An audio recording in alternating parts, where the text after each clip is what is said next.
previous session la நம்ம first order reaction zero order reaction இந்த ரெண்டு ரியாக்ஷனுக்கும் rate constant பத்தி பேசணும். So first order reaction க்கு rate constant equal to 2.303 by T log of initial concentration by concentration after time T. Zero order reaction க்கு இந்த expression. So நமக்கு rate constant ஒரு முக்கியமான value in determining the rate. அதே போல half life period அப்படின ஒரு value is important in the observation of many rates of reaction. That is a half life period பேர்லயே இருக்கு. இப்போ என்கிட்ட A ஒரு reactant இருக்கு. இது வந்து reaction start பண்ண போறேன். என்கிட்ட say இது வந்து 1 mole இருக்கிறதா வச்சுக்கலாம். reaction start பண்ணி இது ப்ராடக்ட்டா மாறுதுங்களா? எவ்வளவு ப்ராடக்ட் வரணும்? எக்ஸாக்ட்லி இதுல half of the initial concentration. halfனா இதுல எவ்வளோ 0.5 ப்ராடக்ட்டா மாறிருக்கணும். அப்ப இது எவ்வளவு ரிமைனிங் இருக்கும்? இதுவும் 0.5. ரியாக்டன்னுடைய கான்சன்ட்ரேஷன்ல எக்ஸாக்ட்லி half கான்சன்ட்ரேஷன் ப்ராடக்ட்டா மாறணும். அப்ப அந்த half இங்க இருக்கும். இதுக்குரிய டைம் இருக்கு இல்லைங்களா? இதுதான் half life period சொல்றோம். இந்த டைமை நம்ம half life periodன்றதுக்காக இந்த மாதிரி T half அப்படின்னு போடுறோம். So half life period is the time required for the conversion of half of the reactant, half of the concentration reactant into product. இந்த வேல்யூ இருக்கு இல்லைங்களா? This is important for observing the rate constant. இதுக்கெல்லாம் ரொம்ப யூஸ்ஃபுல்லாக இருக்கும். இப்போ இது எப்படி நம்ம கண்டுபிடிக்கலாம்? இதெல்லாம் டைம் எல்லாம் பார்க்க முடியுமா? அது இம்பாசிபிள். ரியாக்ஷன் ஆரம்பிச்சாச்சுன்னா டைம் கான்சன்ட்ரேஷன் கரெக்டாக பாதியில் நிறுத்துறது அதெல்லாம் முடியாது. அப்போ இது எப்படி சார் கால்குலேட் பண்ணுறதுன்னா அதுக்கு we have a small equation that can be derived from the rate constant expression. இப்போ நான் இதே ஃபர்ஸ்ட் ஆர்டர் ரியாக்ஷன் எடுத்துக்கிறேன். இதில் நம்ம இப்போ தான் சொன்னோம் இனிஷியல் கான்சன்ட்ரேஷன் அப்படின்னா A0 கரெக்டாக அது பாதியாக மாறணும் அப்படின்போது that is change in the concentration இருக்கு இல்லைங்களா? சேஞ்ச் போனது போக மிச்சம் இருக்கிறது. இது எவ்வளோ இருக்குன்னா இனிஷியலில் பாதி ஹாஃப் போது என்ன பண்ணலாம் நம்ம A0/2 வச்சுக்கலாம். இதில் பாதி இதுக்குரிய டைமை நம்ம என்ன வச்சுக்கலாம் T half அப்படின்னு வச்சுக்கலாம். இந்த கண்டிஷன்ஸை நம்ம ஃபர்ஸ்ட் ஆர்டர் ரேட் கான்ஸ்டன்ட் எக்ஸ்பிரஷனில் போடலாங்களா? போடும்போது K equal to 2.303 by T log A0 by A0 concentration by 2. So 1 அதனுடைய half ஆல் டிவைட் பண்ணீங்கன்னா எவ்வளவு வரும் அப்படின்னு கேட்டோம்னா 1 பாதியால் வகுத்தோம்னா will get 2. நமக்கு தெரியும் log 2 உடைய வேல்யூ எவ்வளோ தெரியும். ஸோ log 2 உடைய வேல்யூ is 0.3010. இதை மல்டிப்ளை பண்ணீங்கன்னா உங்களுக்கு அப்ராக்சிமேட்டா 0.69323 வரும். இதோட நம்ம வச்சுக்கலாம். ஸோ அந்த T half இதை நம்ம மேலே கொண்டு வந்துட்டோம் சொல்லுவோம். எக்ஸ்சேஞ்ச் பண்ணிடலாங்களா?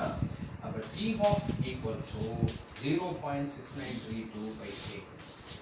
இதுதான் expression for finding out the half life period of first order reaction. So நீங்கள் ஏன் எடுத்துக்கோங்க. இதை நம்ம சொன்ன மாதிரி ரேட் கான்ஸ்டன்ட்டை ஃபைண்ட் அவுட் பண்ணுங்க.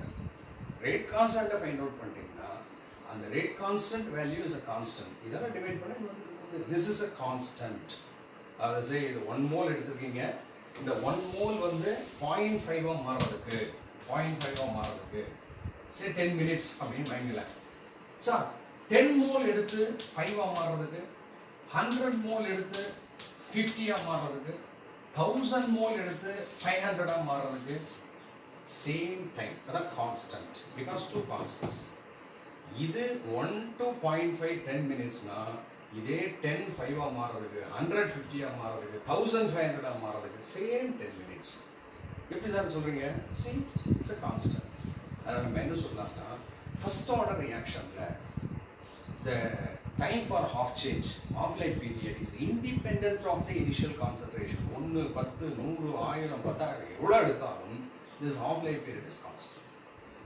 So we can say the half life period of first order reaction is independent of the initial concentration of the reactant. So let us move on to zero order reaction. Zero order reaction லையும் இதே மாதிரி தான் A gives product வச்சுக்கோங்க. இப்போ இதில் பழைய மாதிரி இந்த ரேட் கான்ஸ்டன்ட் எக்ஸ்பிரஷன் போலாமே. இதில் அதே தான் same initial concentration concentration after time T இருக்கு இல்லைங்களா, அது நம்ம என்ன வச்சுக்கிறோம், half of the initial concentration. அந்த டைமை நம்ம டி ஆஃப் வச்சுக்கிறோம். சேம் கண்டிஷன்ஸை சப்ஸ்டியூட் இன் திஸ் ஈக்குவேஷன். இதில் சப்ஸ்டியூட் பண்ணால் நமக்கு என்ன வரும், கே ஈக்குவல் டு அதே A naught minus A naught by 2 இதுதான் இங்கே இருக்குது பை டி. முதல்ல சொன்னதே தான், ஒன்றில் அதனுடைய பாதியை கழிச்சிங்கன்னா என்ன வரும், இன்னொரு பாதி.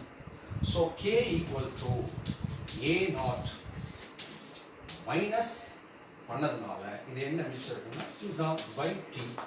ஸோ இது டீக்கு by T half to T half. So இப்போ என்ன ஃபைனலாக நமக்கு கிடைக்குதுன்னு சொன்னால், டி ஹாஃபை தூக்கி மேலே போடுங்க, இதை கீழே கொண்டு வாங்க. அப்போ டி ஹாஃப் ஈக்குவல் டு என்ன இருக்குது மேலே, A naught divided by 2k.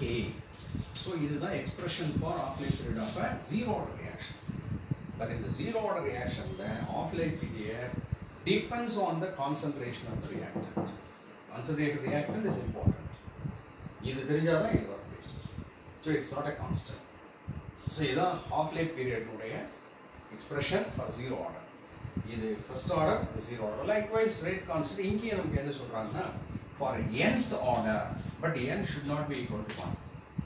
Of life பீரியடுக்கு என்ன ஒரு ஃபார்முலா கொடுத்தாங்க அப்படின்னு கேட்டோம்னா, எக்ஸப்ட் ஃபர்ஸ்ட் ஆர்டர் தவிர zero order, second order, third order எல்லாத்துக்கும் ஒரு generalised equation 2 power n minus 1 இது minus 1, 2 power n minus 1 minus 1 divided by n minus 1 k rate constant. இங்க concentration of a initial concentration இருக்கு இல்லைங்களா, அது n minus 1. இது ஒரு ஜெனரல் ஃபார்முலா. இதில் நம்ம செகண்ட் ஆர்டர்னு வச்சுக்கோங்களேன். செகண்ட் ஆர்டர்னு என்ன, இது 2, 2 minus 1 1, அப்போ 2 power 1 minus 1 1 மேலே. இங்கே என்ன வரும் அப்படின்றது 2 minus 1 k. இது போல போடும். ஒரு ஜீரோ ஆர்டர் ரியாக்ஷன் போது இதை நீங்கள் இந்த n ஜீரோ போட்டிங்கன்னா இது கிடைக்கும் உங்களுக்கு. எக்ஸப்ட் ஃபர்ஸ்ட் ஆர்டர் தவிர zero order, second order, third ஆர்டருக்குலாம் this holds true. So this is half life period of a reaction. So first order zero ஆர்டருக்கு மட்டும்தான் we are interested. Half life பீரியடுக்கு என்ன யூனிட், ஆஃப்டர் ஆல் டைம், செகண்ட்ஸில் use பண்ணலாம், minute use பண்ணலாம். So this is about the rate constant and a half-life period of reaction. So chemical kineticsல இந்த ரெண்டு value are most important in measuring the rates of reaction. Chemical kineticsல நம்ம rate equation, அந்த rate equationல first order, second order, zero order, pseudo first order இதெல்லாம் படிச்சோம். அப்புறம் அந்த rate டிட்டர்மினேஷனில் வந்து நமக்கு ரேட் கான்ஸ்டன்ட் அப்படிங்கிற வேல்யூ இஸ் இம்பார்ட்டன்ட். அதை எப்படி டிட்டர்மின் பண்ணலாம் அப்படின்னு சொல்லி ஃபர்ஸ்ட் ஆர்டருக்கு ஒரு எக்ஸ்பிரஷன் பார்த்தோம், ஜீரோ ஆர்டர் எக்ஸ்பிரஷன் பார்த்தோம். அப்புறம் இந்த ரேட் ஆப்சர்வேஷனில் one of the important value வந்து half life period, T half, இதெல்லாம் பார்த்து முடிச்சிருக்கோம். இதை பேஸ் பண்ணி சில சிம்பிள் ப்ராப்ளம்ஸ் நம்ம புக்கில் கொடுத்துருக்காங்க. அதெல்லாம் ஒரு 2 மார்க் 3 மார்க் இதில் கேட்கறதுக்கு சான்ஸ் உண்டு. அந்த ஒரு சில ப்ராப்ளம்ஸ் நம்ம இப்போ பார்த்துக்கலாம். இதில் உங்கள் புக்கில் பார்த்தோம்னா பேஜ் நம்பர் 230 எக்ஸசைஸ் கொடுத்துருக்கிறதுல ஒரு சிம்பிள் ப்ராப்ளம் கொடுக்குறாங்க. அதில் என்ன சொல்கிறாங்கன்னா, rate of formation of a dimer A அப்படிங்கிற ஒரு சப்ஸ்டன்ஸ், A2 போட்ட dimer. Rate of formation of dimer போது இது எப்படி ஃபார்ம் ஆகிறதா சொல்லணும்னா 2A இது ரியாக்டன்ட் கிவிங் இது வந்து ஒரு செகண்ட் ஆர்டர் அஸ்யூம் பண்ணிக்கங்க அப்படின்னு சொல்லி இந்த ப்ராப்ளம்ல இந்த ரேட் வேல்யூ கொடுத்துருக்காங்க 7.5 into 10 power minus 3. ரேட் உங்களுக்கு யூனிட் தெரியும், mole litre inverse, second inverse. The concentration of that substance A value கொடுத்துருக்காங்க 0.05. concentration value 0.05, யூனிட் உங்களுக்கு தெரியும், மோல் லிட்டர் இன்வர்ஸ். என்ன கால்குலேட் பண்ண சொல்றாங்கன்னா ரேட் கான்ஸ்டன்ட் கண்டுபிடிங்க அப்படிங்கிறாங்க. நமக்கு தெரியும் ஒரு செகண்ட் ஆர்டர் ரியாக்ஷன்ல எப்படி ரேட் ஈக்குவேஷன் எழுதுறோம் அப்படின்னு கேட்டோம்னா, rate equal to k rate constant into concentration power 2. இதுதான் செகண்ட் ஆர்டர். ஸோ இப்போ இதில் வந்து நமக்கு ரேட் கொடுத்துருக்காங்க, கான்சன்ட்ரேஷன் கொடுத்துருக்காங்க, k கேட்குறாங்க. So if you want K, என்ன பண்ணலாம்னா rate divided by the concentration. It's simple. Rate எவ்வளவு கொடுத்திருக்காங்க 7.5 into 10 power minus 3. Concentration எவ்வளவு கொடுத்திருக்காங்க 0.05. இது power 2. So இதை போட்டீங்கன்னா this comes as 7.5 into 10 power minus 3. இதை நீங்க மல்டிப்ளை பண்ணீங்கன்னா ஸ்கொயர் பண்ணீங்கன்னா 0.0025 அல்லது 2.5 into 10 power minus 3. So simply the cancel பண்ணீங்கன்னா it comes at 3. So இந்த rate constant க்கு என்ன யூனிட் வரும் பார்த்தோம்னா மேலே என்ன இருக்கு mole litre inverse second inverse, கீழே என்ன இருக்கு மோல் லிட்டர் இன்வர்ஸ். நீங்க பார்த்தேன்னு சொன்னீங்கன்னா இந்த ரேட் கான்ஸ்டன்ட்டுக்கு அதுக்கு அந்த யூனிட் நீங்க பண்ணலாம். என்ன வரப்போகுது அப்படின்னு கேட்டோம்னா ஏன்னா இது வந்து ஸ்கொயர்ல வரணும். அப்போ this will come mole inverse நீங்க ஒர்க் அவுட் பண்ணலாம் லிட்டர் செகண்ட் இன்வர்ஸ் அப்படின்னு. ஸோ இது வந்து ஒரு simple problem given in page number 230. இது செகண்ட் ஆர்டர் ரேட் ஈக்குவேஷனை பேஸ் பண்ணி rate constant and half life பீரியட்லாம் இருக்கு இல்லைங்களா, அதில் ஃபர்ஸ்ட் ஆர்டர் ஜீரோ ஆர்டர்லாம் கொடுத்துருக்காங்க. அது நம்ம போகும்போது பேஜ் நம்பர் 217ல ஒரு எக்ஸாம்பிள் கொடுத்துருக்காங்க, நல்ல ப்ராப்ளம். பேஜ் நம்பர் 216ல என்ன சொல்றாங்கன்னா ஒரு ஃபர்ஸ்ட் ஆர்டர் ரியாக்ஷன் கன்சிடர் பண்ணுங்க அப்படிங்கிறாங்க. A gives product. இதுக்கு உங்களுக்கு தெரியும் rate constant equal to 2.303 by t log A0 ங்கிறது இனிஷியல் கான்சன்ட்ரேஷன், Aங்கிறது concentration of a reactant remaining after particular time, that is after t. இதில் என்ன கொடுத்துருக்காங்கன்னா they have given in the reaction 90% complete ஆகிறதுக்கு it takes 8 hours. 90% complete ஆகிறதுக்கு 8 hours. 80% complete ஆகிறதுக்கு என்ன time அப்படின்னு கேட்கலாம். அப்போ நம்ம என்ன பண்ணலாம், இந்த ஈக்குவேஷன்ல நம்ம இப்படி போகலாங்களா, அதாவது இந்த டைம் அப்படின்னு போது இந்த பர்சன்டேஜ் எல்லாம் கொடுக்கும்போது நம்ம என்ன அஸ்யூம் பண்ணலாம், இனிஷியல் கான்சன்ட்ரேஷன் எவ்வளோ வச்சுக்கலாம் 100, இந்த பர்சன்ட் போது 100. இப்போ நம்ம இந்த ஈக்குவேஷன்ல டி மேல கே கீழே கொண்டு வந்துட்டோம்னா so let me bring T. இப்போ நமக்கு எவ்வளோ பர்சன்ட்ல கேட்குறாங்க 80%க்கு என்ன டைம் அப்படிங்கிறாங்க. அப்போ இதில் வரும்போது 2.303 by இந்த கே கீழே கொண்டு வந்துட்டேன் log கான்சன்ட்ரேஷன் இனிஷியல் போது 100. 80% கம்ப்ளீட் அப்படின்னா 80% என்னவா மாறிடுச்சு, ப்ராடக்டாக சேஞ்ச் ஆகிடுச்சு. இப்போ 100ல 80 போக ரிமைனிங் இருக்குது எவ்வளோ இருக்கு, அதுதான் 8. ஸோ 80% கம்ப்ளீட் மீன்ஸ் ரிமைனிங் வந்து 20. ஸோ இது 20.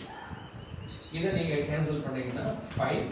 நீங்கள் log 5 வேல்யூ அப்படின்னு சொன்னால் லெக்ஸ்டர்ஸில் பார்த்தீங்கன்னா 0.6990 இருக்கும். ஸோ இதை வந்து ஈக்குவேஷன் வந்து வச்சுக்கலாம்.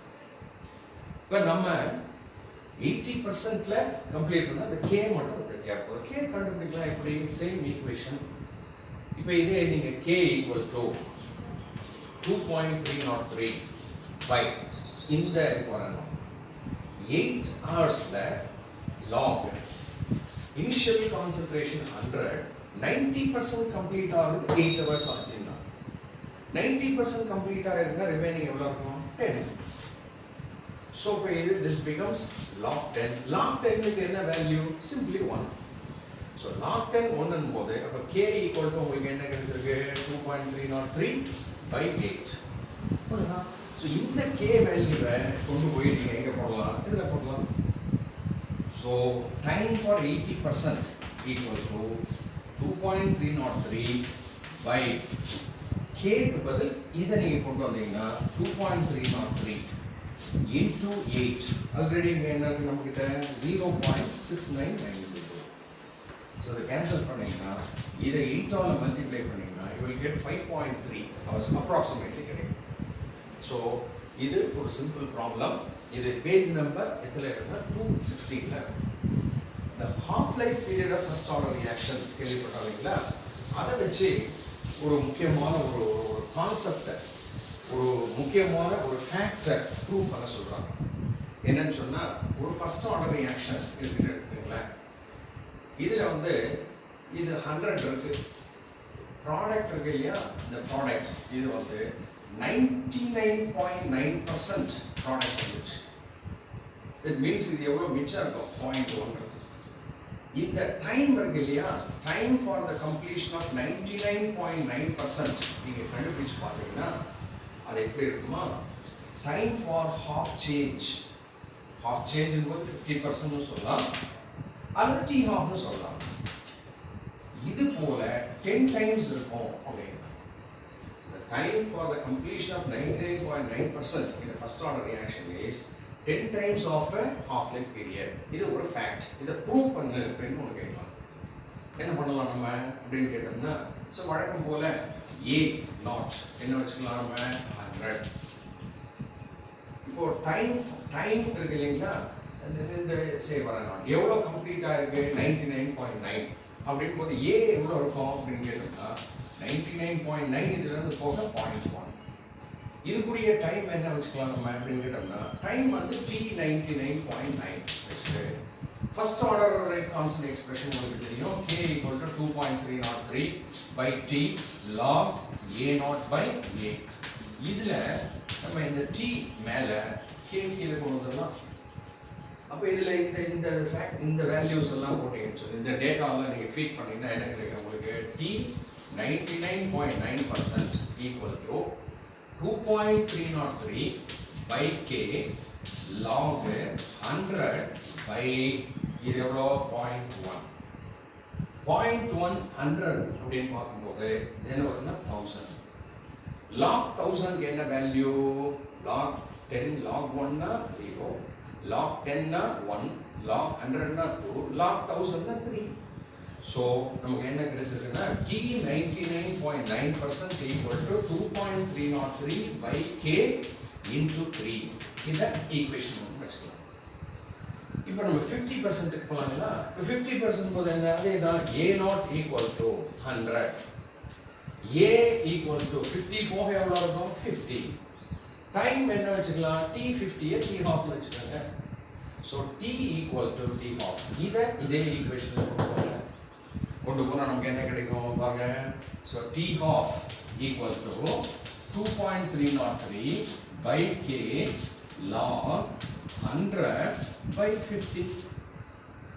ஸோ 50 100 2. log 2க்கு என்ன வேல்யூ, நிறைய முறை நீங்கள் கேள்விப்பட்டிருக்கீங்க, log 2 is 0.3010. இது ஈக்குவேஷன் 2. நீங்கள் ஈக்குவேஷன் 1 2 இதை நீங்கள் ஈக்குவேஷன் 2-ஐ 1ஆல் டிவைட் பண்ணுறதா வச்சுட்டிங்கன்னா இது என்ன இருக்கு, T99.9% divided by T half. எழுதணுமா தேவையில்லை பாருங்க. இதில் 2.303 by K, இதுலேயும் 2.303 by K கேன்சல் ஆகிடுச்சு. இதில் என்ன மேலே இருக்குன்னா 3, இதில் என்ன கீழே இருக்குன்னா 0.3010, approximated 10 times. So T99.9% equal to 10 times of T half. So we proved that the time required for 99.9% completion as a first order reaction is 10 times of the half-life period. So இது half-life period வச்சு கொடுத்துருக்க இன்னொரு problem. Next இதே half-life period சிம்பிளா calculate பண்ற மாதிரி ஒரு problem கொடுத்துருக்காங்க. என்ன அப்படின்னு பார்த்தோம்னா, say they have given half-life period கண்டுபிடிங்க.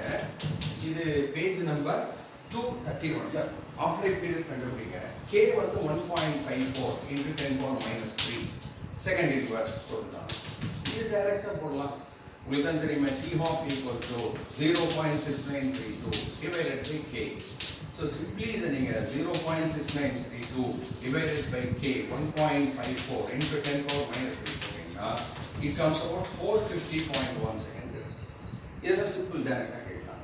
ஸோ இது பேஜ் நம்பர் 231ல லாஸ்ட்டாக பேஜ் நம்பர் 231ல ஜீரோ ஆர்டர் ரியாக்ஷனில் ஒரு சின்ன விஷயம் கேட்குறேன். சிம்பிள் என்னன்னு சொல்லி பார்த்தீங்கன்னா, ஒரு ஜீரோ ஆர்டர் ரியாக்ஷன் அதில் 20% ஆஃப் ரியாக்ஷன் கம்ப்ளீட் ஆகிறதுக்கு 20 minutes K கால்குலேட் பண்ணுங்க. அதே 80% கம்ப்ளீட் ஆகிறதுக்கு எவ்வளோ டைம்ன்றாங்க. உங்களுக்கு தெரியும் ஜீரோ ஆர்டர் ரியாக்ஷனில் K equal to A0 minus A by t is the rate. So simply initial 100 வச்சுக்கோங்க 80% 20% complete அப்படின்னா மிச்சம் எவ்வளோ இருக்கு அப்படின்னு கேட்டோம்னா 20 போக மிச்சம் 80 டைம் எவ்வளோ 20 so 100 minus 80 20 by 20 so 1 அப்படின்னு சொல்லலாம் இது ரேட் கான்ஸ்டன்ட் இதே 80% கம்ப்ளீட் ஆக என்ன அப்படின்னா இந்த ஈக்குவேஷன் எப்படி போடுங்க t equal to a0 minus a divided by a a0 னா 100 80% complete னா ரிமைனிங் எவ்வளோ இருக்கு 20 k எவ்வளோ 1 அப்போ எவ்வளோ டைம் ஆகும் 80 minutes so இந்த zero orderல இந்த ப்ராப்ளம் கேட்கலாம் இதுதான் some problems based on rate constant of operator